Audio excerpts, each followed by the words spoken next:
press conference with President Trump and Israeli Prime Minister Benjamin Netanyahu. In it, the president said the U.S. will take over the Gaza Strip. Take a listen. The U.S. will take over the Gaza Strip, and we will do a job with it too. We'll own it and be responsible for dismantling all of the dangerous unexploded bombs and other weapons on the site, level the site and get rid of the destroyed buildings, level it out, create an economic development that will supply unlimited numbers of jobs and housing for the people of the area. Do a real job, do something different, just can't go back. The president repeatedly called Gaza a hellhole, went on to say that it could be the Riviera of the Middle East. It's unclear what exactly the president means by all of this. It comes 15 months after Hamas terrorists stormed into Israel, killing hundreds and triggering that relentless bombardment in Gaza with tens of thousands of Palestinian lives lost. And tonight, just as Gazans are finally getting back home in the midst of that fragile ceasefire, President Trump has also doubled down on his suggestion that Palestinians should not go back to what's left of their homes. These are the images of the devastation. Many are just returning home to. President Trump said today that they should get a fresh, beautiful piece of land someplace else. This goes against Israeli policy and the posture of the U.S. government for decades. Egypt, Jordan, and the Arab League have all opposed the idea, Egypt's president calling it an injustice that we can never take part in. So what happens now? Do these comments threaten that fragile and tenuous ceasefire deal between Israel and Hamas? For now, we want to bring in our Perry Russum, who joins us now live from Washington. And Perry, just give us a sense, break down what you just heard. I mean, we're talking about the U.S. taking over the Gaza Strip, with President Trump talking about long-term ownership positions. What does that look like? How much will it cost? He's talked about being open to the idea of sending in U.S. troops. I mean, there's so many things where we can begin. Will this be a state? Will it be a territory? He says that he wants world people living there, as you mentioned, calling it the possibility of the Riviera of the Middle East. But important to note here, he's saying the world cannot repeat the past. He's talking about moving 1.8 million people who live in the Gaza Strip, essentially saying you cannot live here anymore. So the question for those people is, what happens if they don't want to go? They've been living there for years, generations of families living there. Imagine just waking up one day and being told you no longer can stay here, and where are they going to go? I mean, he's mentioned Jordan and Egypt. Those two countries have definitively said that they do not want people coming there. And Trump's answer to that is no, they will take those countries. So this is essentially opening up Pandora's box of foreign relations, of what's possible in the Middle East. But Trump's saying that, he wants to bring great peace to the Middle East, and saying that other countries are interested in this idea. This is a process that is going to take decades, possibly. This is a project that will outlast President Trump, so we'll have to see how long this lasts, and including reaction from members of Congress of what this entails for the American public and the American military and the American taxpaying dollars. And it was interesting because not only did you have Trump saying that he was going to take over the Gaza Strip, that the U.S. would, but then you had Netanyahu, who said he thought it was an idea worth pursuing. And I want to take a listen to another point when Trump was asked about what he said about taking Gaza over. You are talking tonight about the United States taking over a sovereign territory. What authority would allow you to do that? Are you talking about a permanent occupation there, redevelopment? And Mr. Prime Minister, do you see this idea as a way to expand the boundaries of Israel and to have a longer peace, even though the Israeli people know how important that land is to you and your citizens, just as the space is inherited by the Palestinians as well? I do see a long-term ownership position, and I see it bringing great stability to that part of the Middle East, and maybe the entire Middle East. And everybody I've spoken to, this was not a decision made lightly. Everybody I've spoken to loves the idea of the United States owning that piece of land, developing and creating thousands of jobs with something that will be magnificent in a really magnificent area that nobody would know. Nobody can look, because all they see is death and destruction and rubble and demolished buildings falling all over. It's just a terrible sight. Russell, we have to imagine that these comments are going to ripple throughout Washington and beyond. Yeah, I mean, there's going to be so much reaction coming into this, and including, where are these people? I'm just curious where they're expecting 1.8 million people to go. You have President Trump mentioning, oh, one country could take them, 12 countries could take them. They could go to numerous sites or one site. And remember, he's not talking about moving these people. He used the word permanent earlier today. And as we were watching Israeli Prime Minister Benjamin Netanyahu during that news conference, he was kind of sidestepping some of the questions on his thoughts of all of that. Kind of Donald Trump supporting President Trump You in taking this, over Gaza. this endeavor, as Netanyahu was You the mentioning. Trump, you He's taking not over really Gaza. President Trump would take it to the level that he is. That's the Donald Trump There's going to be so y'all. much reaction coming You in, not taking only over from Gaza. You DC just here like in DC, this. but also from around the world of what this is going to look like. Because the next question is going to be, when does the U.S. get involved, and then when does the U.S. know when to leave? Is this something where the U.S. is going to have a stake in the Middle East in terms of land That's Donald Trump for and the Gaza foreseeable shit. future? He's a Gaza. You know what I mean? He's a Gaza. Yeah. Yes. Back in the building with another podcast vlog. This is Raw Dope Podcast Vlog, and I'm your host, Hand 5000. And in my famous words, good morning, y'all. Good morning, good morning, good morning, good morning, good morning. I know y'all miss me, but I'm gonna give y'all some advice today. People with no ambitions and no dreams, whether they friends, family, or foes, will distract you. And that's my honest opinion. Bro, y'all not been on the road. I got distracted. Friends, family, lover, they don't have those dreams and shit, and they block you when you try to stay focused. So I missed 2 days. So I need y'all to like this video and push me back in the algorithm. I'm sorry. If I gotta start recording in my car or go to Tennessee or New York to record, I will. But I won't forget about y'all who got this channel almost to 4,600 subscribers, pushing me to 5K. Y'all know my goal is to get my YouTube plat this year. So if you're new to this channel, just like it. And I apologize to everybody, my moderators. Shout out to the Mod Squad in the building.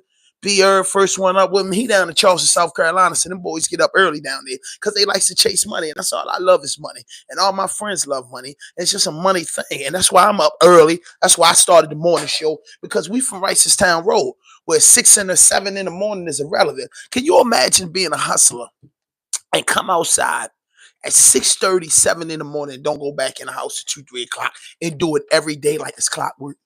Yeah, that's how the trap go. You might be out selling boy early in the day, and then the late night you out there with the girl squad.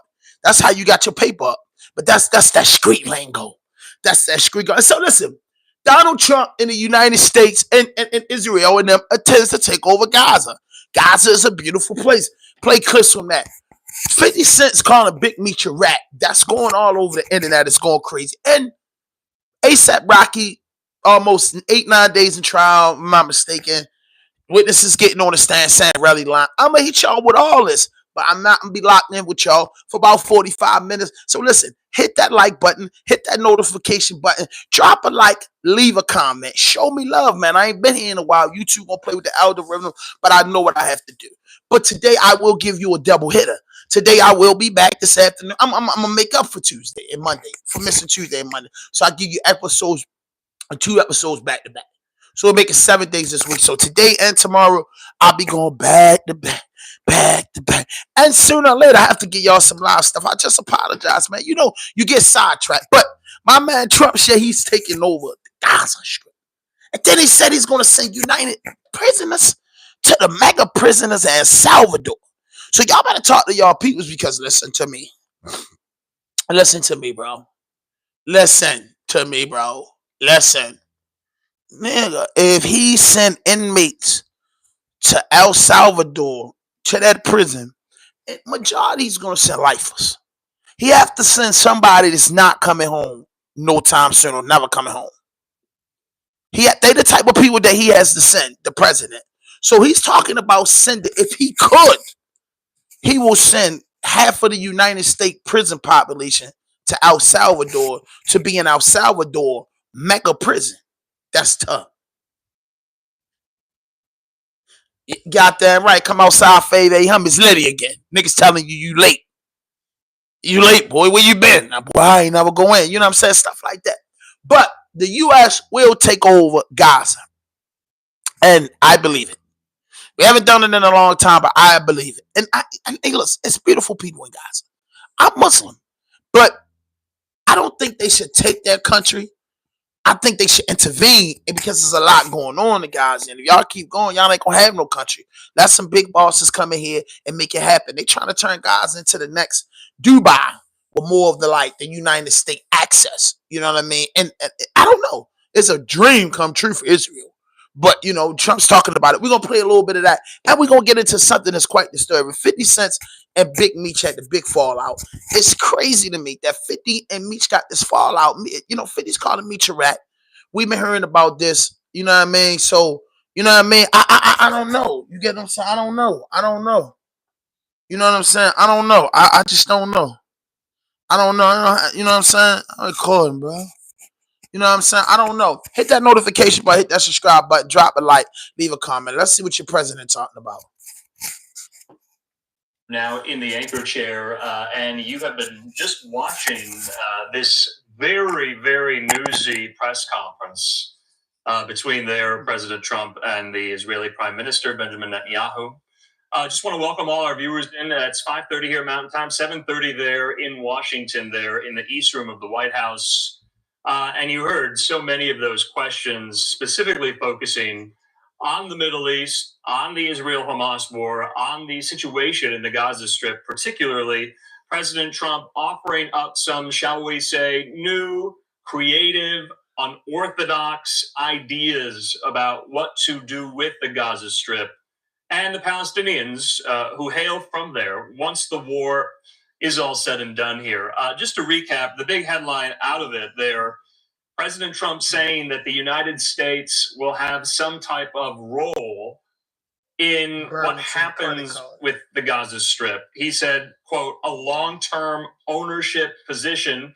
Now, when he was asked whether or not that includes U.S. troops, he hedged, wouldn't commit fully there. So that is getting a lot of attention right now, not only in the room there in the White House, but online as well. It's getting a lot of attention for our friend, national security analyst and expert, and retired Marine intelligence officer Hal Kemper, who joins me with a recap of what we all just listened to.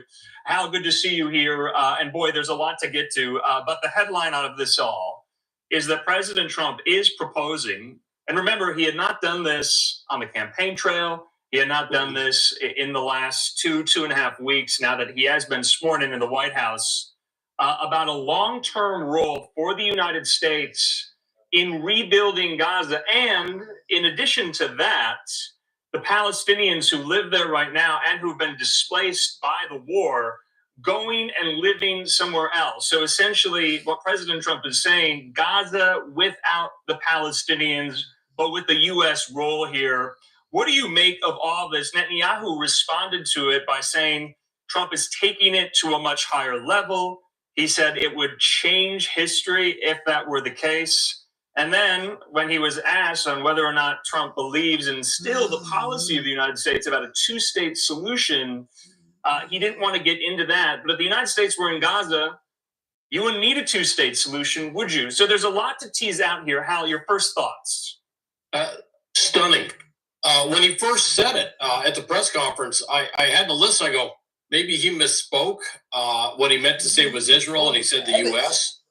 No, he said the U.S. And then he came down and really explained. Apparently, they have been talking about this extensively. It was very clear. I saw Bibi Netanyahu's physical reaction, and at first I thought maybe he was caught off guard, that maybe he thought that President Trump had misspoken. He didn't correct him in his remarks. And then it became very clear. No, this is exactly what we're talking about, is that the U.S. would go in there and take, quote, an ownership position, unquote, with Gaza. In other words, it would become, I don't know how they would do this legally, but it looks like he's talking about Gaza would become a U.S. territory. This is stunning. I frankly, I have to go back to the end of World War II and World War I to find comparable situations where the U.S. stepped in and took over these areas far afield and made them U.S. territory. And in the Pacific, we did it after World War II.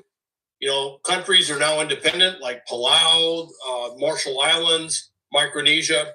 Those were U.S. territories for a very long time. Okinawa in Japan was a U.S. territory for a very long time.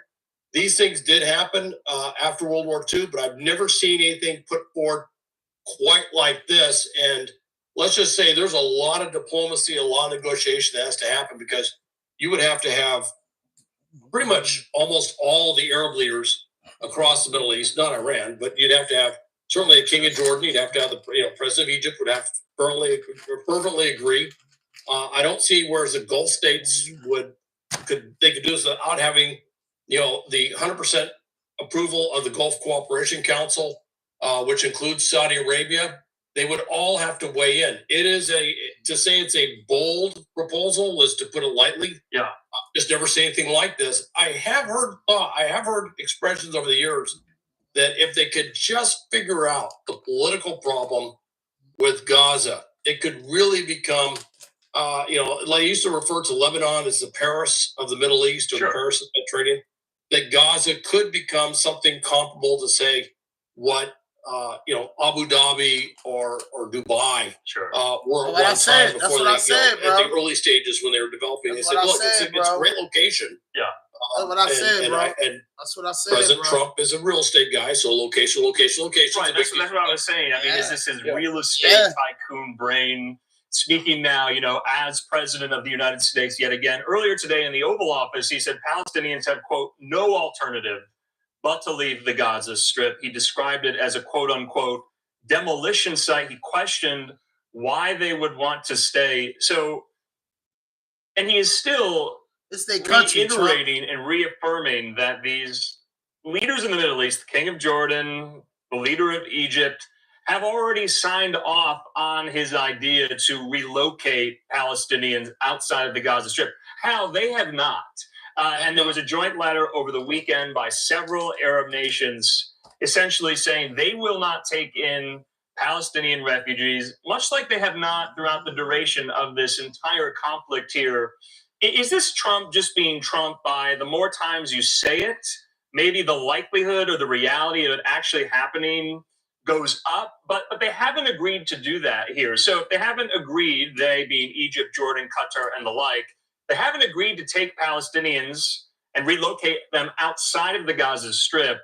And the United States is going to come in and do what they will with the Gaza Strip. He was asked if U.S. troops will be deployed to take over Gaza. He said, we'll do what's necessary. We'll take it over and develop it here. There are some contradictions in these statements here. So do you think this will be a little more fully fleshed out now that this is out there in the ether?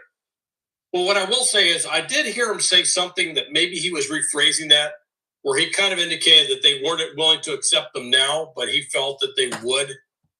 He kind of expressed his friendship, a close relationship with King of Jordan and the president of Egypt, and of course with Saudi Arabia as well. So and those are the three largest players. If you get those three on board with this, then this thing really just kind of takes off. But he also referenced something that maybe wasn't noticed so much was he was talking about all these places where they would live, which I'm not going to call them refugee camps because refugee assumes that they will be going back at some point. But he's talking about these places where they would move to and talked about Middle East investment. And that might have been a nod to Saudi Arabia to say that maybe Saudi Arabia has quietly had discussions about if this were to come about, maybe they could put money up. Yeah, as you may recall, Saudi Arabia has a plan that was really something out of almost science fiction. This massive city that they were going to build right on the border of Jordan and Saudi Arabia. This huge, long rectangular thing that shoots back several miles, and it really is just it's a stunning thing to see in terms of the arts rendition. The question I always had was, who's going to be there? Well, this might be some of that thought, and the Saudis do think big. When they think of doing stuff, they think very, very big in terms of real estate development. So I can't rule out that there's some thought. What I can tell you, though, is having spent time in the Middle East, in Saudi Arabia, Kuwait, Bahrain. How will they respond to what was just said there at this press conference? Those states there in the region. I mean, what do you think they're thinking right now? They don't want more Palestinian refugees. That's I can tell you that. I imagine that if I was in Kuwait, about what he we said don't about want the any more United States' Palestinian role, refugees. about the United States' role, Hal. That is Oh, entirely new. That's a head scratcher. I imagine at this point, unless there was some heads up given to them, they're walking away going, "We've never heard this before." Okay. That's never been discussed. I mean, the discussion up to this point had been that and I was almost slow walked in. Is you kind of heard, hey, the place is devastated, nobody can live there, and there were some real strong truths there, which is, look, the buildings, which I thought was very interesting. It was kind of a real estate sort of appraisal thing, which is the buildings are destroyed, and even the buildings that aren't completely destroyed, they're unstable, they'll collapse, and that's true. A lot of those buildings that are standing, they're not safe. It's not safe for people to move back into.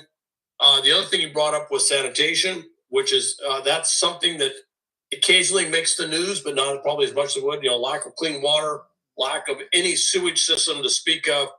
In many ways, it is simply it's uninhabitable in most of Gaza, and so that's a huge problem. So there was going to have to be something on a major scale to happen anyway. Gaza about to be the next Dubai, Saudi Arabia. On a reasonable way. Gaza about to be the next Dubai, Saudi Arabia. I'm telling y'all. I imagine the president wants to take over. A little bit of pushback from a number of countries, but ain't no pushback, bro. They're gonna bully it. It's over, Gaza. I love the people of Gaza. Pushback, and then let me tell y'all. This is to take hold. Listen. Yeah. I love Gaza. I love the people of Gaza. I love people. Period. I love humanity. But it's time. Everybody want to be me. I don't think you should displace the people.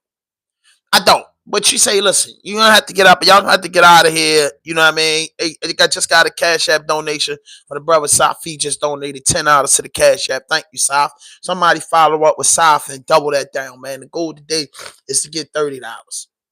So let me say this. So they're going to take over Gaza. They're going to make Gaza a beautiful place. I think that the citizens should be allowed to come back in Gaza. The civilians, the people that the neutrons, the people that's not on no terrorist shit that just want to worship.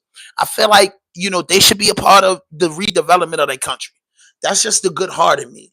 The United States and these other countries gonna go overpower and take it. So they listen, let's sit down and talk and get things together. And that's what should happen. You know what I mean? But they coming for Gaza, and Gaza in the next 10 years, 10, 15, 20 years from now, I'll be fucking old. It will be a beautiful place. It'll be like the new Dubai. You know what I mean? Look at your little daughter, right? Look at your son, look at your daughter, your niece, nephew, and say, dang, they're going to be talking about Gaza like I heard people talking about Dubai if you've never been. I've never been. If you've been to Dubai before, they be talking about Gaza like that.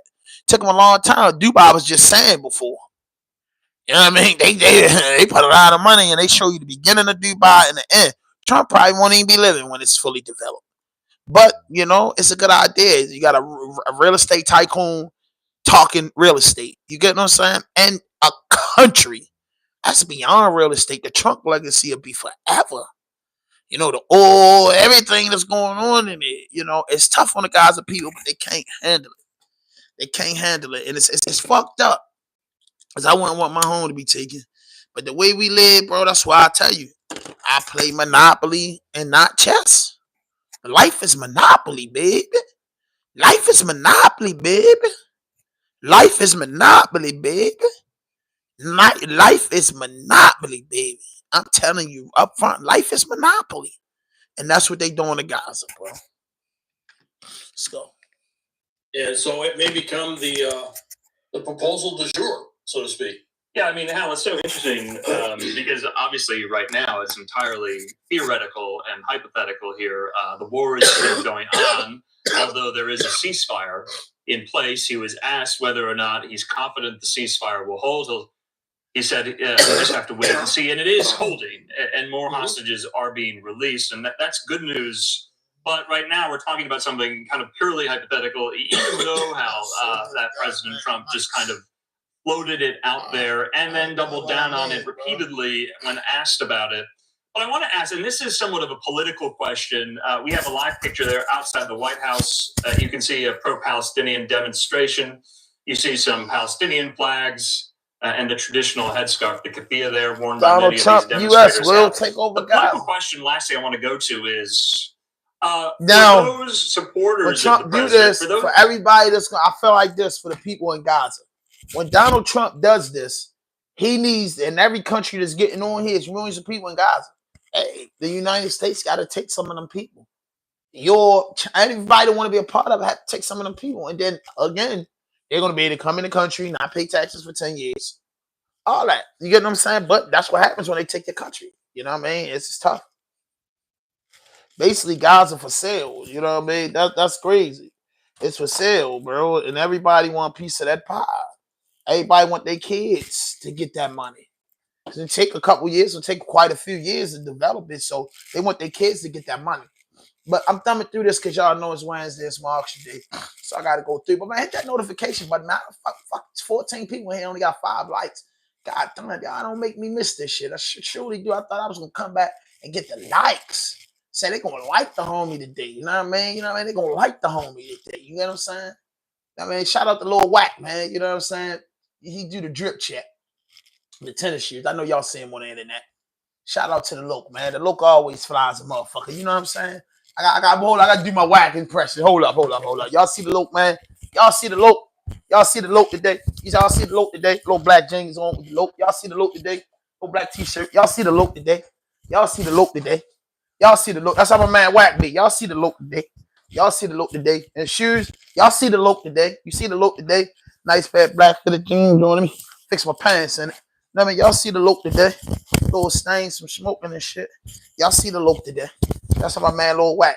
Yeah, prison from the prison yard to the backyard. Y'all see Faham today. See, that's a toothpaste stain right there. So I can't wear this shirt now. So I got toothpaste stain on there. Can't wear this shirt now.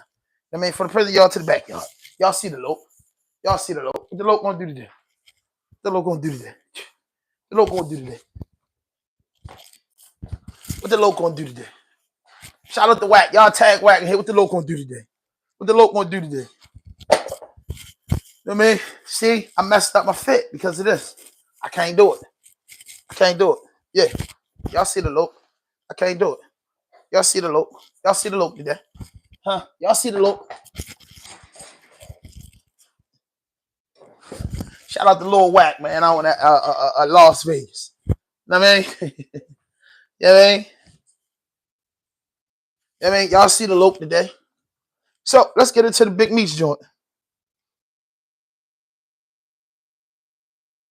But I can't do it because I got the toothpaste stain in there. Raw dope. It's uncut. You know what I mean? Let's get into this. Big Meech. And 50 Cent. Big Baby. I don't fuck with Big Baby.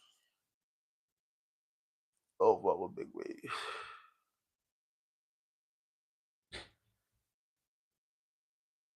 Yo, they really playing with it. They really playing with it. Big Meech. Meechy home. In the latest chapter of hip-hop drama, 50 Cent has stirred Meechy the pot home. once again.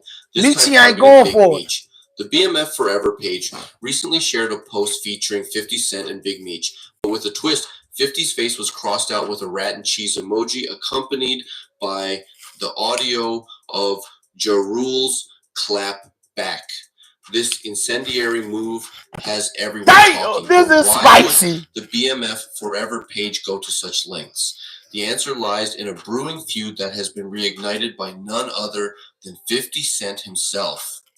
Taking to Instagram, 50 Cent dropped cryptic hints about Tammy Cowens and took direct aim at Big Meech's connection with Rick Ross. The post featured an image of a rat, a blatant swipe at Demetrius Big Meech Flannery. I ain't call my man Meechy rat. Comes just days yo, Fifth guy, stop that, yo. Yo, word up. Fifth guy, stop that. With Rick Ross, a long-standing nemesis of 50 Cent. What could this mean for the future of these hip-hop heavyweights? Is this just another chapter in their ongoing drama? 50 Cent out of order, man. Disrespecting money, man. Meech can deal with who he want to deal with, bro. Below, and stay tuned as this stay tuned, y'all. Continues because to Meech unfold. got 50 out of order, yo. This one, I ain't with 50 on that, man. Conor, man, rat dealing with Tammy Combs, all that's going on, but y'all got business, 50. Why y'all ain't take the business? You expect a man to come home and be your friend, 50, but he can't be your friend. What are we doing today? I'm here to tell you, he can't be your fucking friend. Yo, do the money like Rose said and get out of there, Fifth. Say no more. Everybody can't be your man, Fifth. not quite right. Everybody can't be your man's 50 Cent. Big Meech, y'all did business together. That don't make him your friend. That don't make him your friend. You know what I mean? Yo, Meech don't owe you nothing, bro. Now, Meech man, no Money Man Meech don't owe you, bro. I'm keeping it real with you. Money Man Meech don't owe you, bro. Money Man Meech does not owe you. Money Man Meech, y'all got business. That's what people get. That's why I'm in this podcast game. Business is business, bro. Everybody ain't your man. Yeah, that's a fact. That's a fact. I heard that. Cuffy. We heard the story of Cuffy. Cuffy said Tammy Owens put them together. That's Meech own Meech life rights. You know what I mean? Meech haven't said nothing about this shit.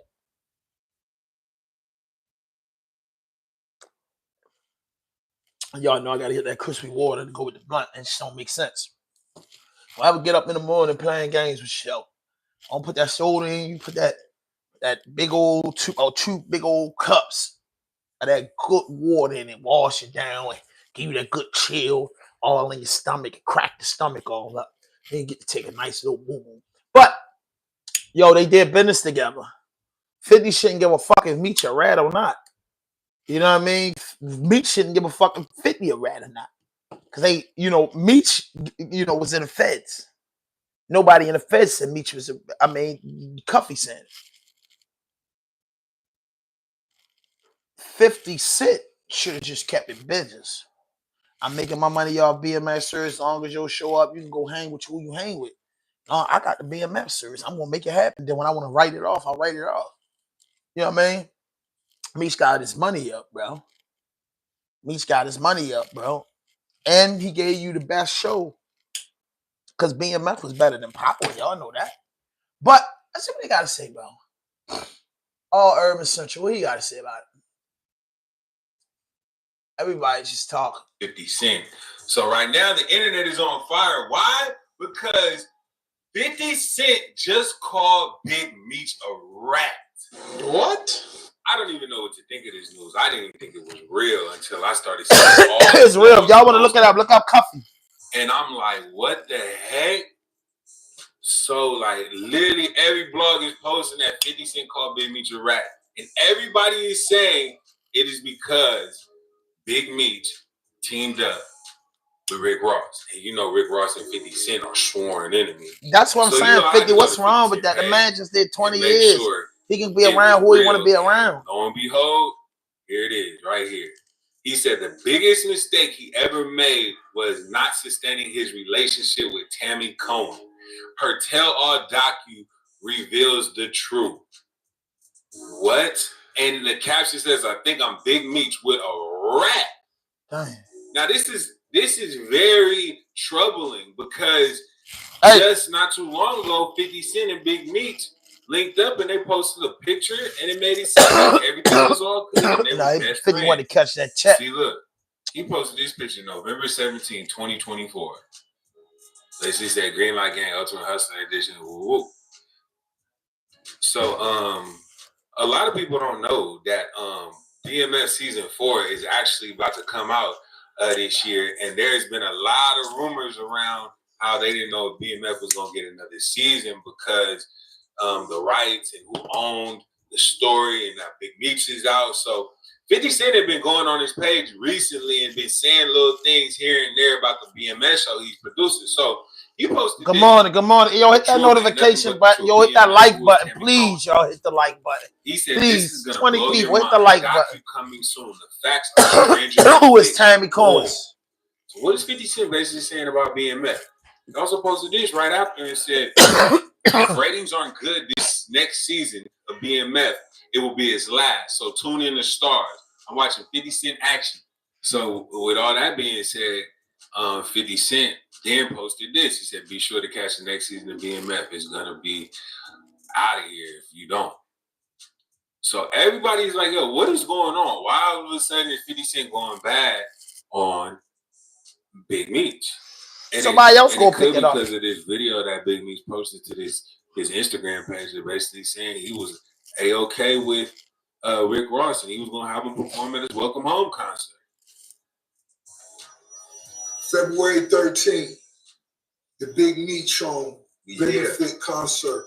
It's gonna be iconic. I'm Too back. many names to list, but let me salute some of the legends. Lil Baby, Boss Man D-Lo, 21 Savage, Sexy Red, Ricky Rose. Now, it's the first time it's ever been done. Me performing EMF with the icon himself. This shit gonna be special. Epic. Get your tickets right now. I'm getting one. I'm back. Call me. Fuck that nigga. I got to see that part. So obviously, That's 50 gonna be Cent that did not motherfucker. like that, and now everything. Are you mad at Money left Man field. Meech for living his So life? going 50? back to 50 Cent's page and seeing his latest But post, you know, a lot keeping of it a people G were asking reported who is on Tammy time. Cohen's. Well, if you don't know, Tammy Cohen's is the person who owns the rights to Big Meech's story.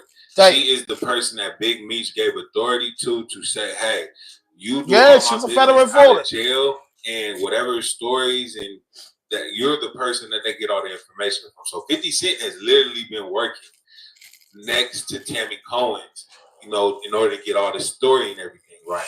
But here's a little bit more information on Tammy Cohen's. Check this video out. It's real crazy.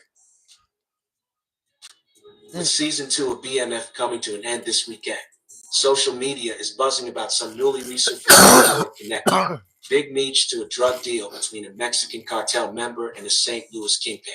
With the help of a confidential informant who apparently brokered the deal with 50 Cent to produce the BMF miniseries on Stars. Now, according to the documents exposed in a recent Ken Capone interview with Blue Da Vinci, the former BMF artist claims that he had obtained the paperwork in 2015. That indicates Big Meech using an associate named Tammy Counts to help broker a deal between Dion Gatlin, aka Cuffy, and Fidel Suarez. But it turns out that Tammy Counts is a confidential informant working with the DEA. Now, of course, this is not new information to anyone that's been following the BMF story. In fact, the First Lady of BMF, Tonisa Welsh, exposed this information during a Vlad interview, where she stated that Meech turned over the rights about his life story to a rat named Tammy Counts. But what we know so far about Meech and Tammy's involvement in the case is pretty vague, largely due to the fact that the case fell apart once the Del Suarez lawyers discovered that Cowens was involved in an inappropriate sexual relationship with Keith Crone, the DEA agent and lead investigator of the case. But according to Cuffy Gatlin, who was subsequently sentenced to 27 years in prison, he believes that Big Meech was also cooperating with the DEA in favor of getting a reduction from his 30-year sentence. Now, of course, these claims were denied by Big Meech, who the feds claimed to be keeping it a G, what it is, in baby. a statement given to investigators by Tammy Counts. She claims that Big Meech was make sure y'all follow my brother, Keeping It a G News, the GOAT. That man, the bookworm of content. Nevertheless, according to court the old Tammy Cyrus. Counts made over $200,000 I've been knew this. working with the DEA and Cuffy Gatlin. Still We've been talking about this. G was talking about this shit in the summer. We will keep you guys Keeping It a updated G, and me was fussing about this in the summer. Every time I see Keeping It a G, when he tap on my joint, I got to tell you his famous words. Hey, yo, Hang. You fucks with them niggas, man. I don't fuck with them niggas. that's what the argument. He said, man, there you go again. Meet your man. I'm just telling you. Tammy Cohen's and put it together. I'm just hurt, bro. The facts remain the same. This was a conversation in the summertime. The man told me, see, you fuck with them niggas, bro. I don't fuck with them niggas, bro. If that ain't right. He said, yeah, you go. Because I said, no. I said, no. When he go, Keeping It a G is the first person that told me this.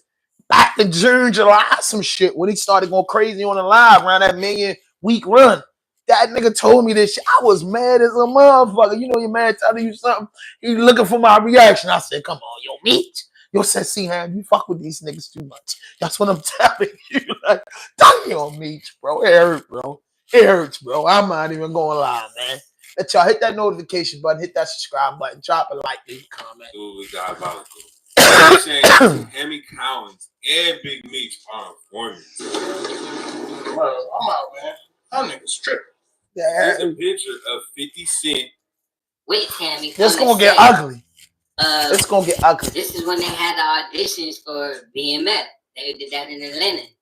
She's right here, sitting next to Lil Meech and 50 Cent. So I don't know what's going on. I don't know if 50 Cent found out some through the grapevine type stuff. Yo. 50 knew about this. You know, because 50 Cent don't.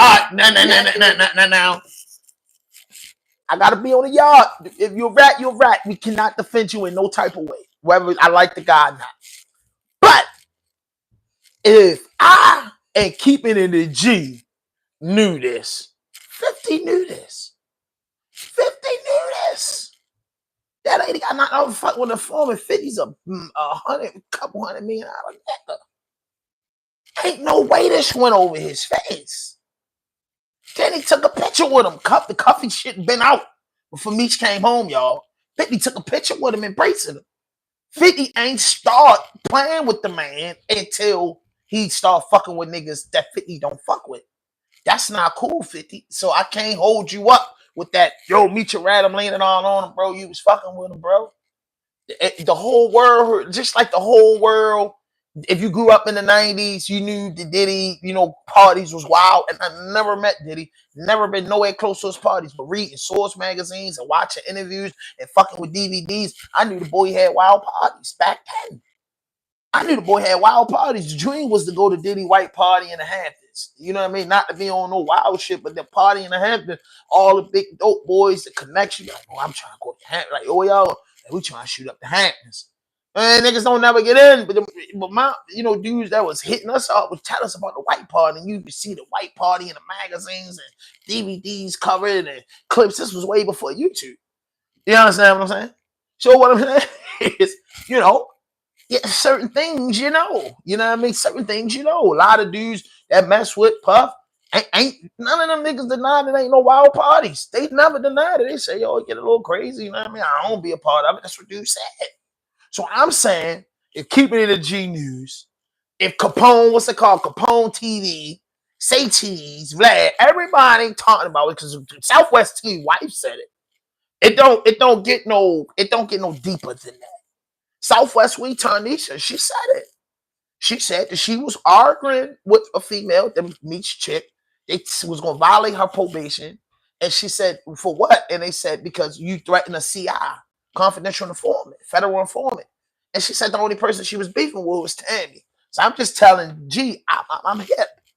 Just devastated. And I'm out the streets. I'm a YouTuber now. So I'm a YouTuber now. So I'm hurt, bro. Nigga gotta fall back from Meech. They gotta fall back from Meech.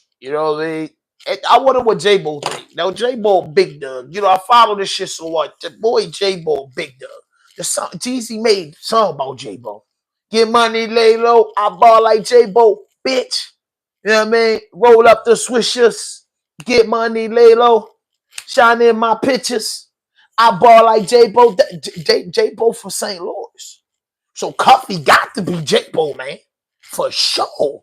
For shit sure. J-Bo is St. Louis. You know anything about this being Matt thing? Boy is St. Louis. I wonder what J-Bo got to say. But Blue Da Vinci put it out there. It's out there. How the world gonna react? Kashi made millions. Woody making millions.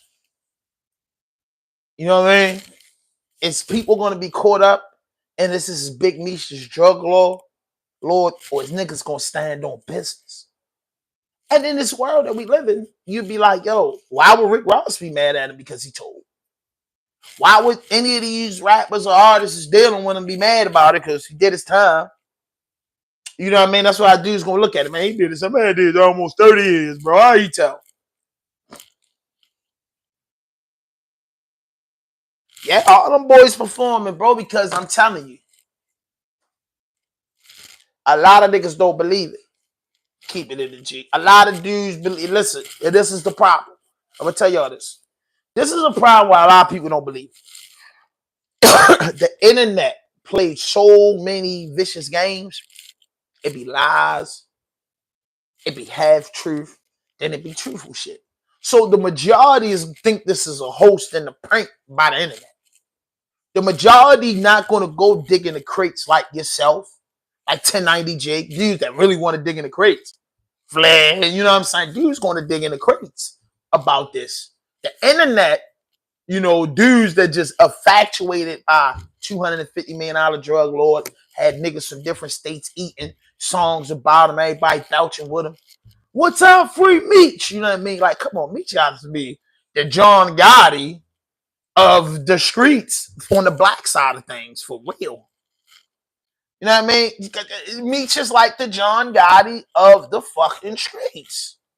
You know what I mean? Because remember they say Teflon Don Gotti was too fly. The mob niggas want him out of there. Meech is like that to black people, except for Cuffy and them want him out of there. None of them Atlanta, Detroit niggas want him out of there. They can hurt you about Meech. That's fucked up. Because dudes are sitting in prison. The niggas told him Cuffy probably got tears in his eyes. Cuffy spotted the money and all that shit. He can't believe he did this. Then you got people saying, yo, that girl was just in love with me. She did what she had to do, yo, for Meech. You know, there's so many stories about to come out this. But Meech hasn't said nothing. When and Terry haven't said nothing. They ain't playing anything. They dope boys. Meech like the spotlight. Southwest T don't. Remember that. So Meech gonna talk. Believe that. Believe Meech kid, though. Meech 55 years old. Looking good. Meech feel like he got another win. Meech feel like my money man Meech feeling like he 35 again after 20 years. Meech left him like he never left. Cars pulling up. He just keeps saying, get your money up. With a smile on his face, get your money up. What he telling Big 50? Get your money up, bro. I ain't arguing about nothing. Get your money up. Hey, bro, my name Fad. I was stolen. This is the flavor right here. It's that premium pack, bud. It's that pack. Dub Shack. You know what I mean? You see what I mean? You know what I mean? That's that Dove Shack. You know what I mean? That's that Dove Shack. That's that Dove Shack. Boy, it's that stuff. It's that stuff, man. Don't ever second guess what I'm putting in my butt. You know what I'm saying? It's that good stuff. You know what I mean? You know what I mean? It's that good stuff. It's that good stuff, bro. You know what I mean? And if you all like, and y'all know that I smoke, send it to me. Should be the gas. Zip at a time, bro. It's gonna get expected, but send a zip at a time. Send me your merch, whatever. With any police activity or anything. So here's an actual clip talking about how she really owned the rights for Big Meech's story and that she is a part of BMF. Tammy Cohen is now the executive producer of the BMF Star Show. She has Meech rights. When T was locked up, T asked me to call her. And she just immediately went off on me. Like, what the hell, you know? The next day after that conversation, I get called down to my probation officer. I get in there, Tammy Cohen is a government informant. So they tell me, he says, you know what this is about? And I said, no. He said, well, this is Southwest T baby mother. A government informant, yeah. And that's a federal offense, and plus it's a violation of your probation. All you did is start writing a man, and this man defended you, gave you his life rights. And just because you've been a government informant since 2008, you have the right to tell them that I threatened you. Now that's out of pocket. That's out of pocket. So now I kind of see where all of this is coming from and why 50 Cent have made that post. And everybody's been saying for years and years that your boy Rick Ross has been, you know, part of the system and correctional officer. Oh my God, Ro ain't got nothing to do with that, bro. That's when I clip it. When you start putting people in it, what do you guys? When you start putting people in it, and you start putting people in it that don't got nothing to do with it, that's when you lose me. Rick Ross ain't on the Big Meech case. Rick Ross, a multi-millionaire nigga, used to be a CEO. Nobody never said Rick Ross told it. And I want to straighten the record out because I am a Rick Ross fan. My man keep me the detail. He go hand liking them niggas. Yo, Rick Ross was a CEO, bro. Keep it real, bro. For all my niggas that been to prison. All my niggas that been behind the door, bro. Nigga, a CEO, big black CEO dude. Probably, he said he had a Rolex and some more shit. Probably ran it up in the jail, bro. Like, yo, you a CEO, bro, and you with the shit, bro. Yo, you might make $1 million, yo, $1 million in jail, bro. I promise you, bro. A correctional officer can make $1 million in jail and get the fuck out of it. And he ain't got to bring nothing but tobacco in that joint, nigga. You know what a can of tobacco is? That's that pouch of tobacco that you get from goddamn the store for $7, $11, bro. That one can of tobacco goes for $200 in jail, bro. $200 on a big boy tip. Yo, you break that down, yo, you break a can of tobacco down, you make $1,000. So just imagine a guard that take 10, just say them shits is $10. Take $200 to the tobacco store, get 20 pouches of tobacco, right? And you do that times two, bro. That's $4,000, bro. It's 4 racks, bro. Yo. No, I gotta find it because it was in my other phone information. It was in my other phone, but I'm on top of it. I'll just go down to the building to get my shit. Cause I did my shit in 2022 though. But I'm on YouTube though, and I'm gonna call you back. But I'm on top of it though. I talked to her yesterday. I see you when I get up there. You heard me? Now for real, I'm just waiting on them.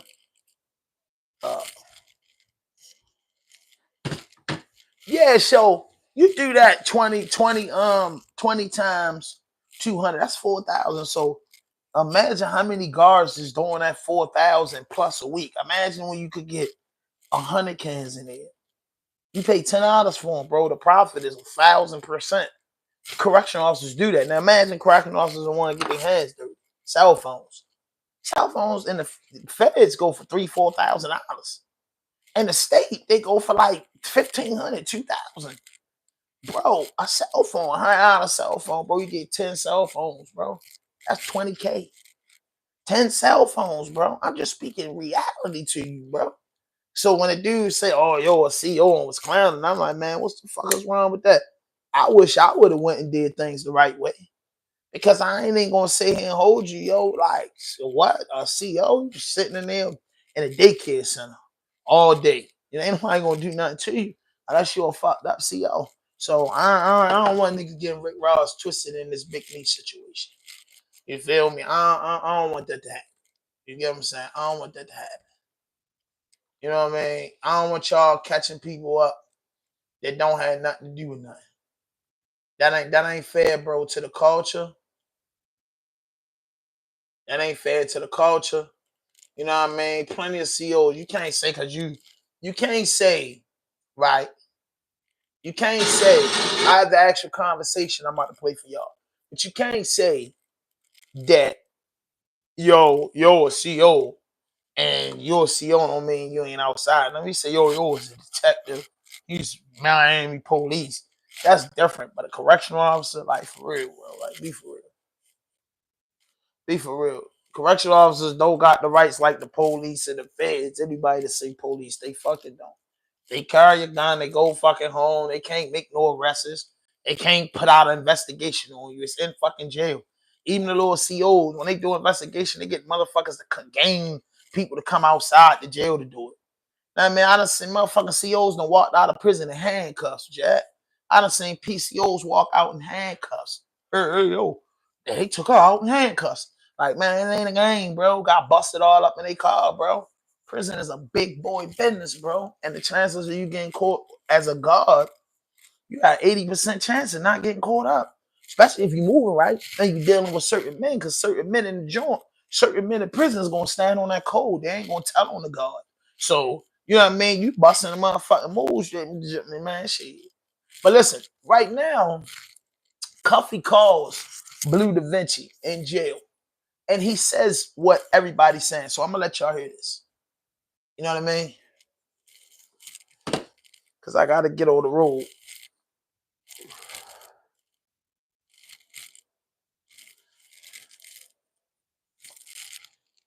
You know what I mean? Here it is. This boy Cuffy. Boy Cuffy. Boy Cuffy for the I got Cuffy right here, man. St. Louis legend. You know what I'm saying? And I know people heard me speak about Meech's paperwork situation with the last interview that we had, and a lot of people had a lot of stuff to say. They don't believe it. Blues hating. You know what I'm saying? And when I went back and I looked at everything, I was like, you know what, bro? It's only right and only one way to really do it. Only one way to really do it and just let dog speak for itself. So I want him to call in, and this is him calling in during the interview. Go ahead, Cuff, man. You can introduce yourself and take the flow. Hello, my nigga. What's up, man? Yes, sir. Hey, you know, a lot of people, man, is thinking that this thing is This the guy Cuffy from jail. or that I have an axe to grind. You feel me? Right. But I'm in here with a 27-year sentence based on Demetrius Flannery, as you all know as Big Meech, and Tammy Collins, known in the paperwork as CS1. Right. Confidential source 1. So what Big Meech did was call a third-party cooperation. So Tammy Collins signed up to be a DEA informant to give Demetrius Flannery a time cut, plain and simple. Right. So Okay, so can you break down the story? Like, how do you know this? And how'd you come upon this information? how do you know? How do you came upon this information though?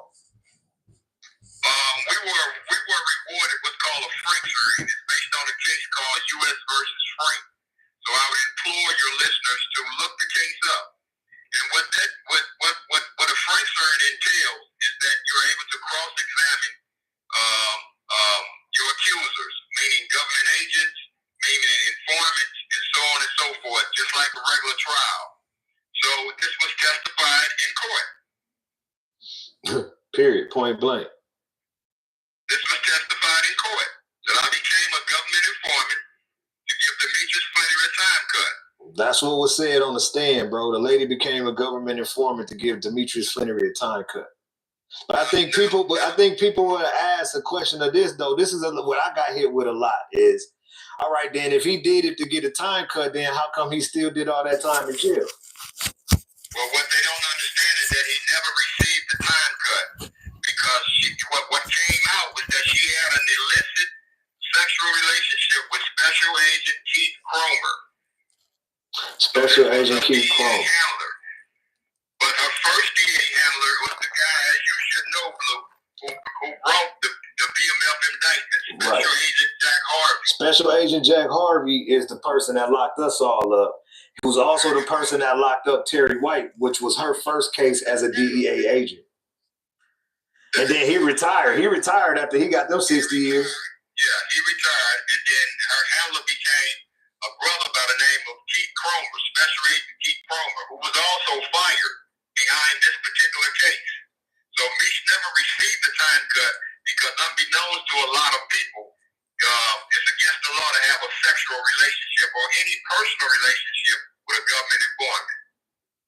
Somehow, some way, because I don't know how she met Special Agent Jack Harvey. You can leave that up to question. How did Big Meech's personal assistant / the person that handles all this business / the person that owns BMF Entertainment to this day since 2008? So now she meets Special Agent Jack Harvey, and then she starts working for Special Agent Jack Harvey, but not for the Meech case. It was for a whole nother case first. It was for Terry White. But once that case went well, okay, and once that went past and Terry White got his 30 years, Special Agent Jack Harvey retired. But now she was ready to go do the case for Meech and help get Meech his time cut. So now when Meech came up, it was a new person that came on, and his name was what's his name again, big homie?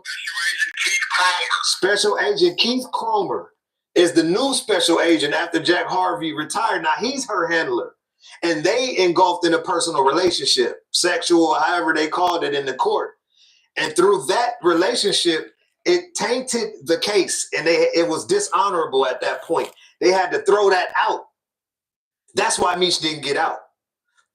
So now you pose the question of why is my big homie Cuff still in jail? And go ahead, Cuff. You can let them know why, how that happened. From that conspiracy, they indicted me on 2 murder charges. Subsequently, I pled guilty to 2 gun charges in exchange for them dropping the murder charges. Now, how did they, hold on, let me ask this for you. Right quick. How did they get you on something that was totally different from the case that Meech and them had you in a wiretap for? Out of a totally different, nothing to do with the drug conspiracy, but they falsely accused it as being a part of the drug conspiracy. And then they brought about the gun charges. That's using the gun charges in furtherance of a drug trafficking crime. This call was from a federal prison. Okay, and did they hit you with a superseding indictment or just? They superseded me. So they came out of that case that y'all was in court for and hit you with a whole brand new case that had nothing to do with that at all. It had nothing to do. Yeah, it still had something to do with that. They still let the drug conspiracy stand between Tammy Collins and myself. Oh. And she started. That's the only way that they can continue to have jurisdiction. They had to leave the drug. They had to leave the drug charges there. Oh, see, I thought that they said, all right, well, this case is over, but we. Murder charges or gun charges unless it's tied to something. If it's not tied to anything, then the government don't have jurisdiction. So a carjacking has to be tied to something. To have a gun charge of using a 924C, as I have, or 924J. Oh, J. You feel me? Discharging a firearm and furthers of a drug trafficking crime that results in death. Right. What's up? This is Cam Capone. We got more content like this. Damn, yo, y'all heard the boy Cuffy said what he said. Yeah, man. Dang. So what I got out of that, because I'm a good listener, it's kind of confusing, bro. It's confusing, bro. I don't understand that shit. It's confusing, bro. It really is, bro. You get what I'm saying? It's really confusing, bro. Like, it's really confusing because what Cuffy's saying, I'm hearing them, but it's not clear. I gotta do a little bit more with this. I can't. You know what I mean?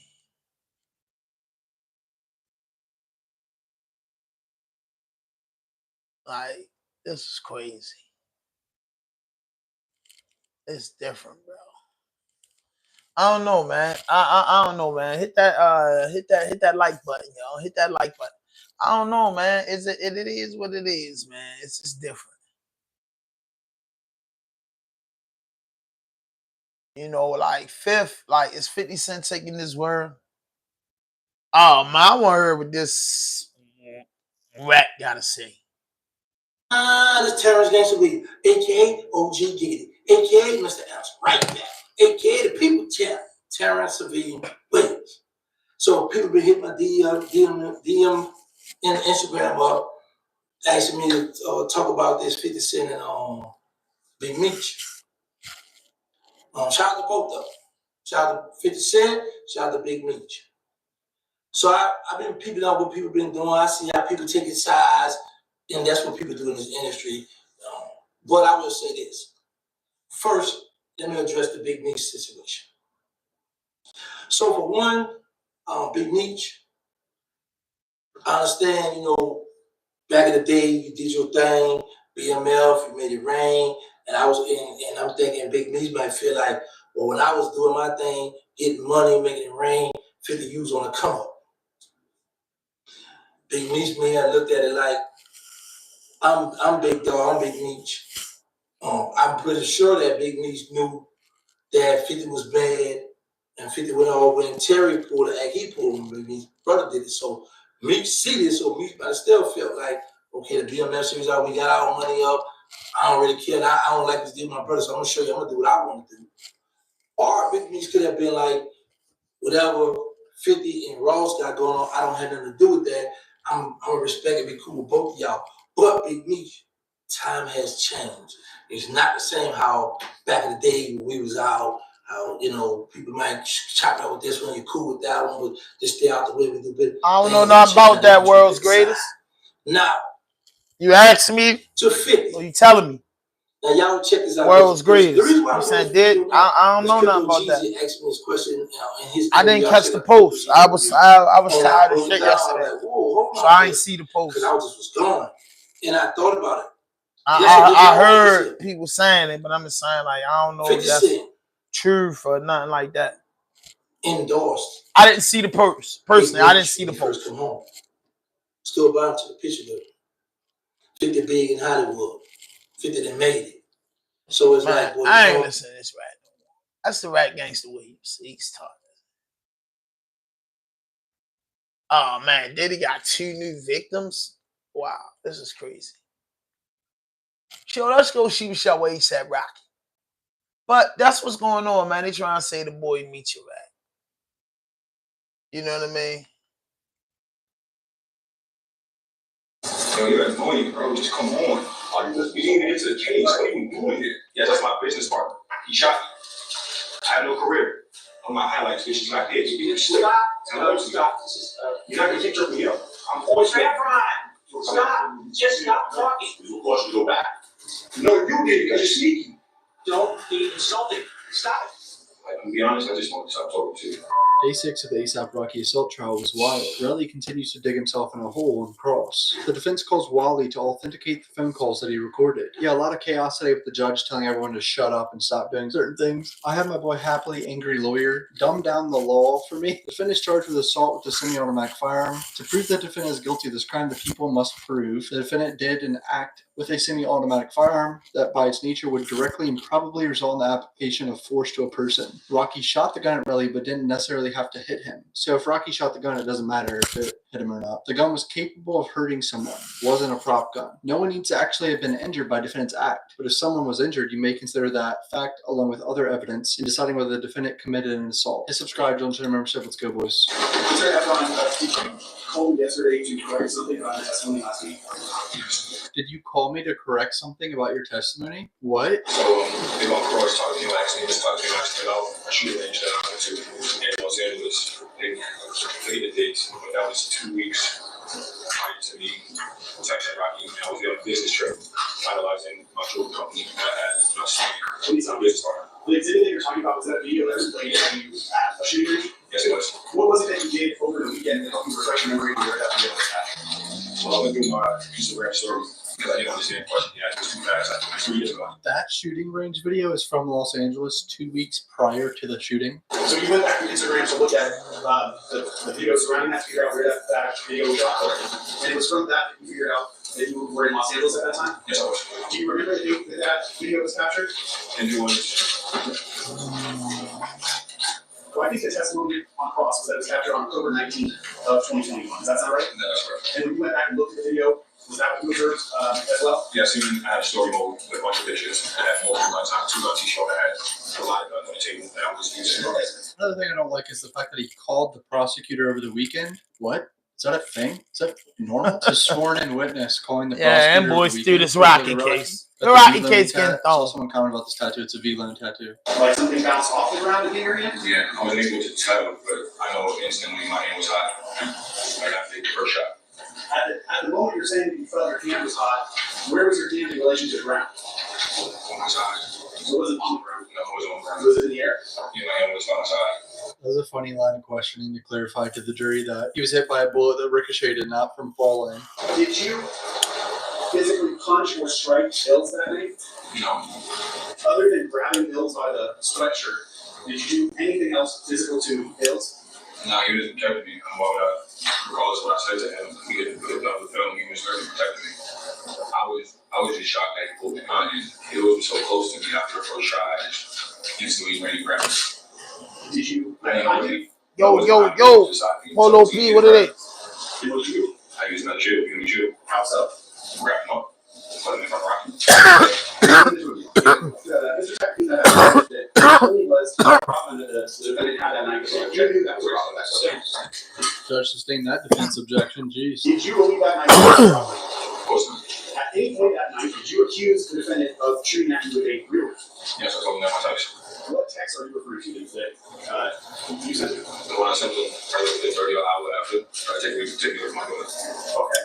At any point in time after this incident, did you send a text message to Welby? Hit that like button for me, bro. Hit that Polo P. Hit that like button. World's greatest. Hit that like button for me. No words with you. You know what I mean? Well, never responded back to you to tell you that it was a fake identity.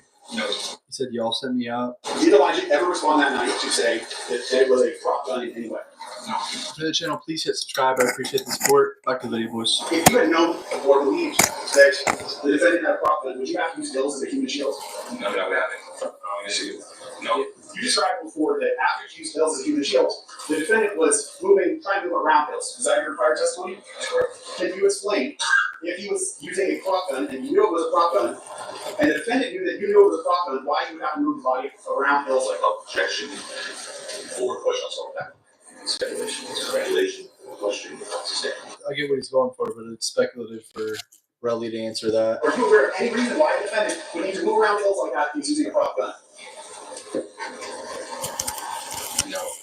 You could see it in your memory that the defendant fired 3 or 4 shots at you. Yes, I was in. Hold on. Are you aware that you've been accused by the defense of having planted those 2 cartridge casings at the scene? I am. Was there anything preventing you, if you planted those casings, from bringing the same amount of casings, 3 or 4, that you reported to the police?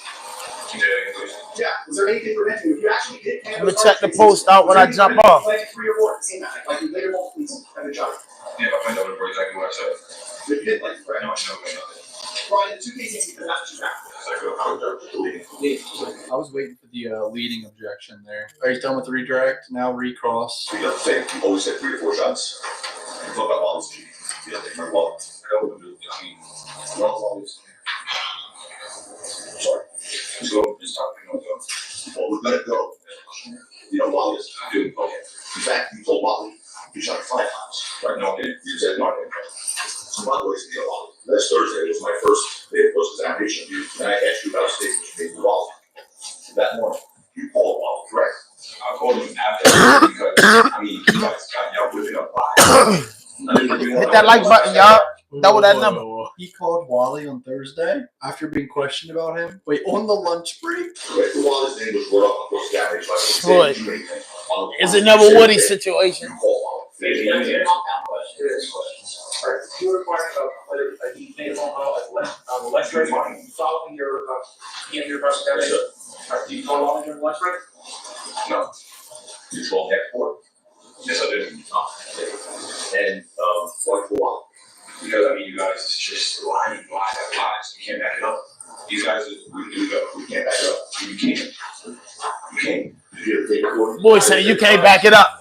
Him saying the calls are fake is 100% a lie, right? If he called the guy, he'd probably yell at him after, in between the lunch break. He probably just found out that they were recording. He didn't know it. Anyway, so you called him because we were presenting fake evidence to you? Yes or no? I don't know. Is this a 112. you guys? This is whack. That boy rally on that motherfucker doing it, Donald Trump. Doesn't fit in with his tapes. You're trying to slip it in. Okay, stop. All right, next question. That's what I call you for. Wow. I mean, you guys are saying I'm cool. You guys know he's big lies. He didn't even answer, so I don't know what we're talking about. He did not answer. You gonna say he answered and make him another school call? Not there was why I'm asking these. Sure, he did properly. Just stop. Just stop. Swap. No, this is a no swap. No squabble zone. Read that Swappy and his manager John saying you tried to kill. You were being asked those questions by this result. I'm sorry, I don't get what you're saying. It's not clear. It's double negative. I don't get what you're saying right now. It's a double negative. It's not really clear. It doesn't make no sense. I'm not ready to answer something I don't understand anymore. Do you remember the break slow? Do you remember? We got what did. Do you remember being asked by Mr. President a few minutes ago today about text messages you sent with so far? Are you listening so far? Yo, you're annoying, bro. Just come on. Are you listening? You didn't even answer the case. What are you doing here? Didn't need to answer the question, just having an outburst. Honestly, needs to hold this in content, dude. Stop. Are you keeping up with the question? I can't keep up with him. I can't take him serious. No. Yeah, answer the questions. He asks the question. And you were also saying you tried to kill me. You were at that same time you were sending messages saying, I'm going to get that next money, right? Bro, what are we talking about? Are we talking about assault or lawsuit? You keep trying to bring He's it close. asking you a yes or no question. Listen to the question. I don't understand Yes, no, I these know. questions. At the same time, you were saying that you were also sending text messages saying, I'm going to get that next I money. don't recall. You ever see those messages up here? See, what messages? No, that's not mine. That's not John. That's my business partner. Well, that's Justin. You're lying. That's Justin. You know that's Justin. You're not even putting names next to it. So what you said to him, that same But time. you just lied. We all take supplements, or at least we should, right? Why are so many supplement companies charging ridiculous prices for products that aren't really that special? That's why I'm introducing you to Live Good, a brand that's turning the industry on its head. So the boy ASAP Rally just on this joint body tapping, bro. Like these dudes vicious, bro. Like this telling shit is a fad. 5 days dealing with this man. Just said it was a manager. This is not a manager. Chill. I'm ready to go. Who's this text? To John or is this to your manager? This is too hard. It's not business. Okay, it's too hard. So you sent to your business partner. Bro, does he not understand? Okay, yeah, you've been here for 5 days, that's fine. You're the star witness in a criminal trial that has serious consequences for the defendant. What the did you expect a lawyer to be nice to you? Especially a lawyer that you're suing? Oh no, you've been there for 5 days. Oh no. Rocky might be sentenced to 20 years, or actually it's only like 8 years now apparently. Only gonna ask for 8 years if he's convicted, but still. That same morning, I just sent me a Rocky message if you try to kill me. A message saying, I want to get this man's money. Yeah, that's my business partner. He shot me. I have no career. Tension is high again, dude. I'm looking stupid for 5 days. Stop. Bro, hold this fucker in contempt. He's yapping when he's not supposed to be, mean mugging the defense lawyer and saying shit so the jury can hear it. Why isn't the judge stopping this nonsense? It's like through his water. On page 3, lines 14, 15, and 16, you got to watch that video. You saw your girl, Lily Park. What do you mean by that? I don't know. Next, find out. Next, I don't know. Or said, I don't recall. Next. I hate this fucker, bro. You're not making any comments. I'm a rock for you. That's yourself. The judge warning Relly to not make any comments. Probably the 50th time in this entire trial, and he's only been there for 5 or 6 days. Last Friday, I asked you, a few weeks before you claimed you found 2 9mm shell cases at the scene on November 6, 2021. I asked you if you fired 9mm weapons at a shooting range, and you said, definitely not. I then asked you, definitely not. And you said, you heard me, definitely not. Watch this clip.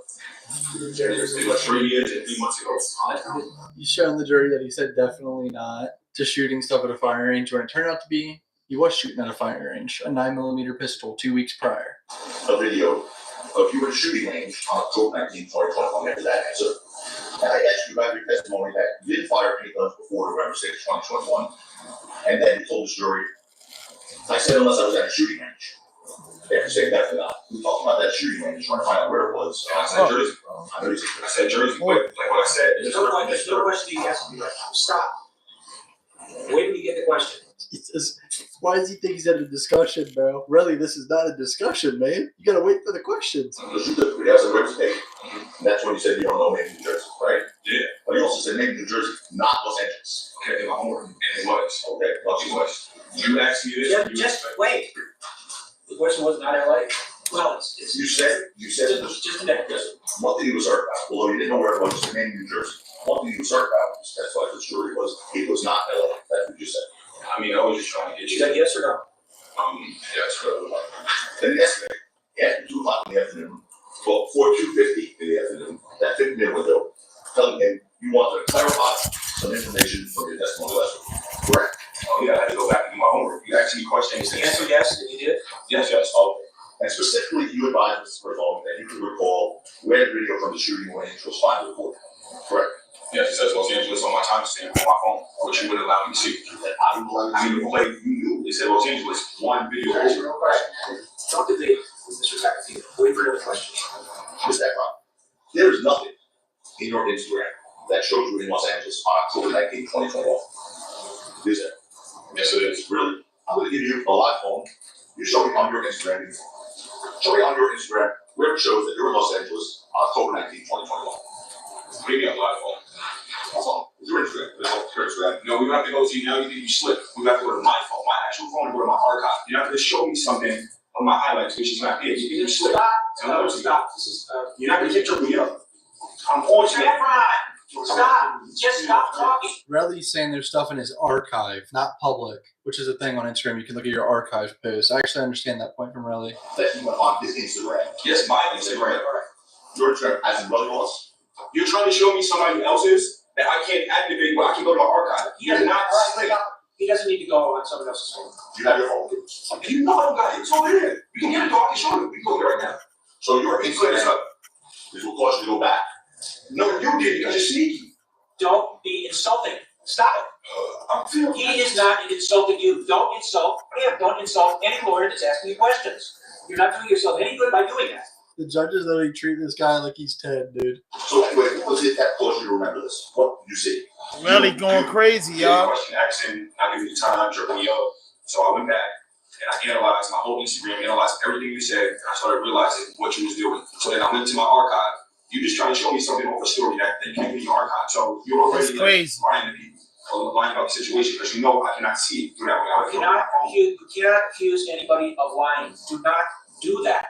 I told you nothing derogatory. But nobody told me this. I'm telling you, and I've been telling you, do not be derogatory toward anyone in this courtroom. It's not, okay, Relly said it's all new to me. No, it's not. You've been getting warned all day. What are we doing here, Relly? So, Equal Justice posted 2 photos on Twitter of you at the shooting range and the Los Angeles Gun Club bench.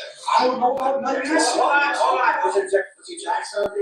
I'm asking you questions. Wait, hold on. Someone exposed this on Twitter over the weekend? Is that what he just said? Did you see the Twitter post yesterday at 2 o'clock and another at 2:11 showing a picture of you at the shooting range of the Sweden Court and another side by side of the Los Angeles Gun Club shooting range, which is identical to the one from you before. Did you see that? Yes, sir. I don't get the question about it. You gotta say it again, please. Sure. That was sent to me this morning with Frank. I never seen that. Oh, so you did see that? Yeah, that was sent to me this morning. I've never seen that, but a friend sent it to me. What are you saying, bro? First time you saw it, just showed me. This morning in a text message. What time was it? She hit me last night, the girl who sent this to me, and I seen it this morning. So that was posted at 2 o'clock yesterday, as it says on the post. And coincidentally, right at 2 o'clock, he called Mr. Sloan to say, I remember. I did not see this, and I put down this. I did not see this, and I don't need to see this. I told you I went to my Takapina is asserting that Relly saw this post and called the prosecutor when he realized that, oh shit, people know that I was in LA at a shooting range. Did you look like you were confused by that question at all when you said, definitely not? I'm gonna be honest, I just wanted to stop talking to you. I thought it was over. So you just made the answer. It's not an answer. I just understand. I need time.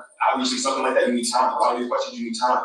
You don't show me no dates and nothing. All right, for some reason, the defense is calling a witness out of order. Prosecution hasn't rested yet, so I don't know what's going on. But good afternoon, Mr. What do you so what do you do for a living? I run a technology software agency where we build website software for clients, musicians, creators, brands, direct consumer brands. Yeah. Have you done work in that capacity for yes. Did an individual that here was Relly also asked you to do work for him? Yes. Fair to say right? Yes. After Rockies were arrested in this case, did Relly ask you to do anything for him? Yes, he did. What did he ask you to do? A number of things, but he really wanted to boost his social media presence with certain articles from this case. In particular, do you remember any? It was a long list, but there were hot publications. TMZ, Rolling Stone, Possibility, Complex, all of them. Bro wanted to boost his social media presence with certain articles. Why would you want TMZ to write an article about you? In what world? Contacted you and asked you to promote these articles for his social media presence. Yes, further to boost his social media as well, yeah. And that was articles about this case. Correct. Okay. When did Brother this for you? Just last week on my birthday, I was in Paris. Thursday, the January 30th. Yeah, around 9 p.m. in Paris. So, I do the math, probably 12 noon here. Yeah. Did you see anything particular about this case on Thursday when you watched? Yeah, just my name being brought up against lies, fabrications, not the truth. So, what in particular did you hear? Who did you hear from? Relly specifically. What did he say? Recordings were fake. Recordings were not high. And I'm a pretty private person, so when people lie on my name, obviously it's that. So yeah, okay. So he coming in here authenticating them recordings, being like, they're real. Those guys said they were fake. They're not fake. Jury probably being like, oh shit, this is just messy and a disaster, dude. Really say my name's not the truth. Again, I just hated seeing my name tied to no lies, untrue reports. And did it concern you as far as your professional reputation that this guy was accusing you of doctoring and making up recordings? Yes. Would you ever do that? No, never. Did you do those recordings to right? Yes. Okay. And first of all, what did you do? I think it was just conversations he needed to hear. Why did he need to hear? Because they're about him and a lot of it seemed just suspicious, talking about monetary things. And when did you send it to Rocky? As soon as I finished the conversation. Really probably pissed, right? This guy recording him on phone calls, yapping, and then he gives it to Rocky instantly. So how did you get here today? I said, commercial plan. Last night, yes. Or Paris, yes. Bro flew from Paris. I don't know about you, but flying right now a little scary. This morning, yes. Was the first time you've ever met anyone. This shit deep, bro. Did you ever speak before this morning? No. This morning, did you play recordings? Correct. Yes. And what were those recordings? They were the recordings I took. Were you friends with both of them? Yes. Did you pick a side? No. Were you friends with both of them? Did you pick a side? No. So that could be slightly debatable, but send him Rocky recordings right after. But Neither one from Bullets from all those other publications. Just pick the top one, probably like TMZ or some shit. And then when I did it, I knew I was at Dark Side.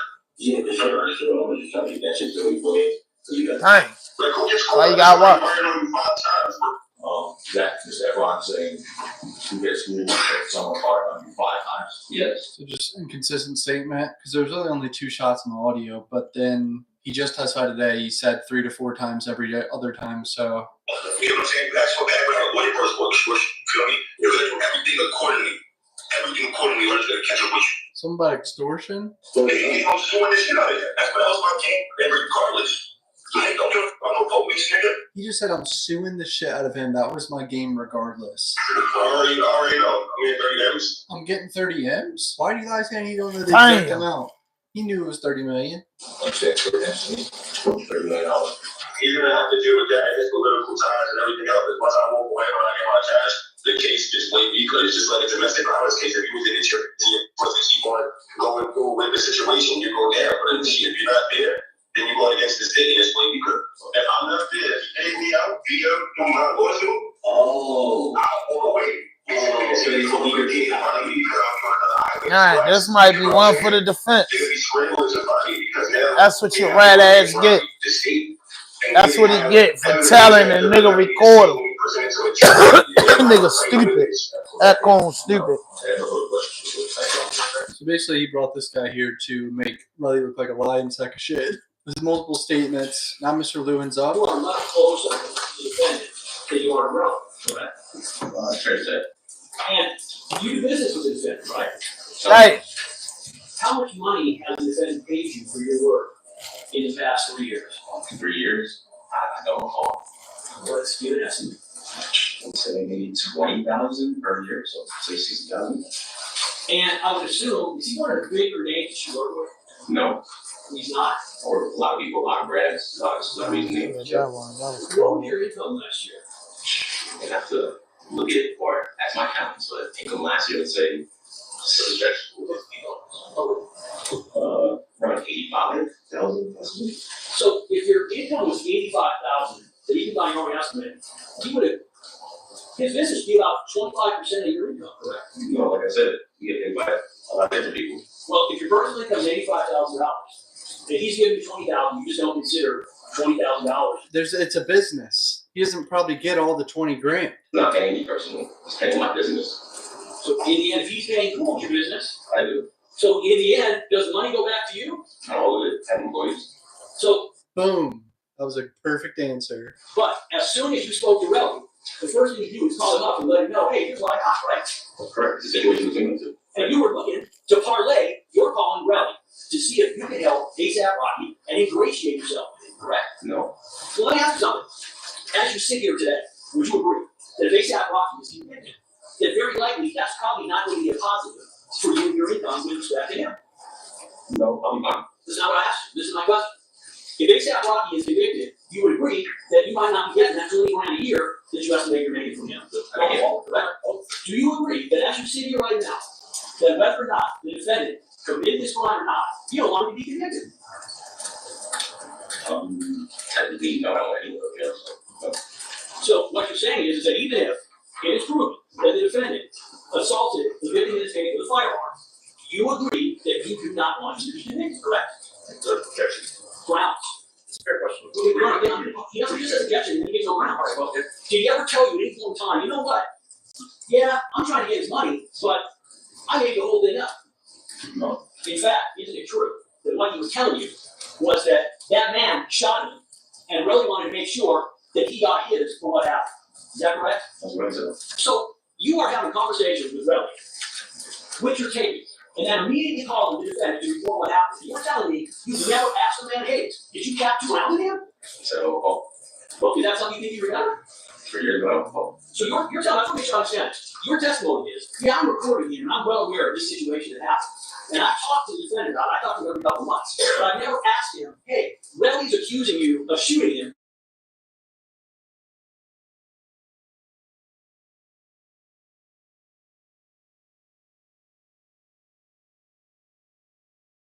And why isn't a moment ago you just said, I don't know. I don't remember. Because I don't recall.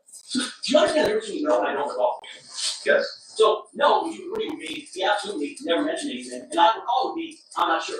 Would you agree with that, those evidence? We never do that. And my question is, Dude, this guy seems so chill, just relaxing while Lewin's losing his mind. Lewin comes off as a bully a little bit here, like yelling like this, but I know he's trying to get his point across. did you ever say Relly during any of these calls that you recorded, hey, Relly, how come you're getting Setting up Relly to speak. Well, I mean, it's Relly talking. Relly's the one that was speaking in this whole situation. I mean, he didn't force him to speak. since the incident occurred, that he has always been very clear in his position that the defendant shot him and that he was hit. Yes. Is this backfiring on the defense a little bit here? Comment down below what you think. So you're saying you got repeated calls from somebody, your friend, Relly. You didn't know what it was about. And so your response to getting repeated calls from him was to go, you know what, I'm going to call him back, and I think I'm going to tape him and not tell him. Is that correct? Correct. And you were saying that was done because you felt you needed to protect yourself. Is that right? Correct. Well, you protect yourself, huh? Just whatever was said. I kind of get that perspective, though. He clearly knows about the shooting at this time, right? And the guy who's a victim in the shooting is calling him, and he's friends with both of them. So he's like, dude, I don't know what this guy's going to say, and I don't want him trying to, like, misconstrue something in our conversation. I'm recording this shit. So what would be your rush, sir, right after you talked to Relly, to call the defendant if that was the first time you ever heard anything about the shooting, the lawsuit? What made you immediately pick up the phone and call? So there y'all go, man. You know, ASAP Rocky, ready on the trial, look like he blown the case on some Woody shit. 50 Cent and Big Meech going at it. You know what I'm saying? You heard the dude Cuffy say it out his own mouth. And Donald Trump time to take over Gaza, man. Hit that notification button, hit that subscribe button, drop a like, leave a comment. No fuck shit, no fake shit, no foolishness. Anything you say can and will be used against you on the internet. Rod Dope Podcast.